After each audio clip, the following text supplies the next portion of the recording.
Tonight, I'm baking a guilt-free apple cake. No refined flour, no sugar, just oats and apples. And while it rises in the oven, let me tell you about something else that kept me awake at night. The man who whistled at my door at exactly 1 a.m. When Eva moved into her new house, she thought life was finally calming down. The street was quiet. The neighbors kept to themselves. The nights were supposed to be peaceful, but peace didn't last. Because starting her very first week, something strange began happening every night at exactly 1 a.m. She heard it. A man's whistle, not cheerful, not careless. It was slow, deliberate, drawn out, as if someone wanted her to notice. And it always stopped right outside her front door. At first, she told herself it was nothing. A drunk passerby, someone heading home late.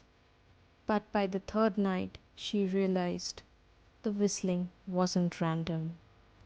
It was a pattern, a ritual, and it was meant for her. On the fifth night, she gathered her courage and crept to the door. Her heart pounded. She pressed her eye against the peephole. Nothing. The hallway was empty. But the sound continued. The whistle was so close she could feel the vibrations against the wood. She backed away slowly. That night, she didn't sleep at all. The days felt normal. She worked, she cooked, she smiled at neighbors. But nights were different. Nights were a waiting game. She would sit in bed, eyes wide open, staring at her clock.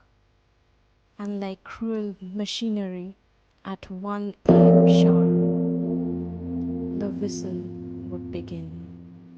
Always the same tune, always outside her door, and always for her. Weeks passed, and then one night it changed. This time she looked through the peephole.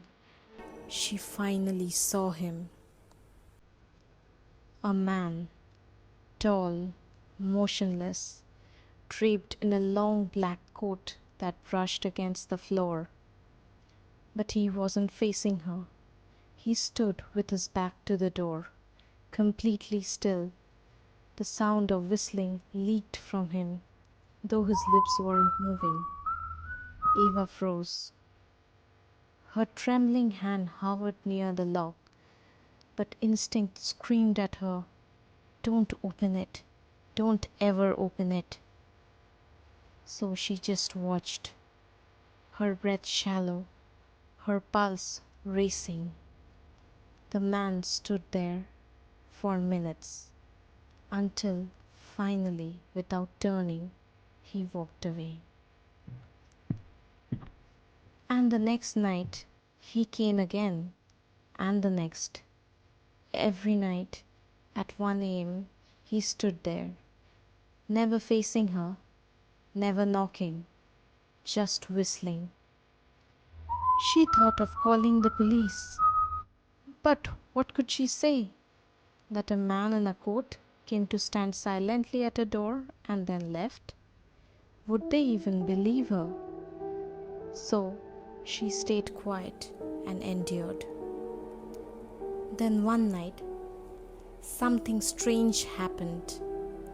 At 1 a.m., the clock ticked. Her ears strained for the whistle, but it never came. The silence was deafening. She waited. Minutes passed, but the man never appeared. For the first time in weeks, Eva slept peacefully. And the next night, and the night after, no whistling. Relief washed over her.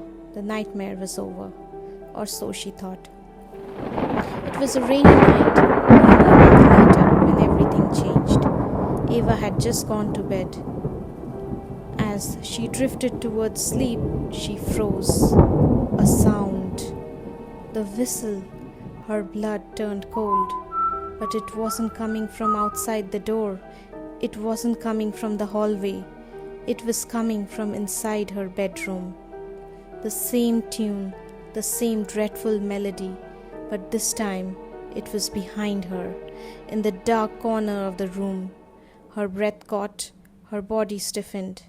The whistle grew louder and closer, and then she felt it.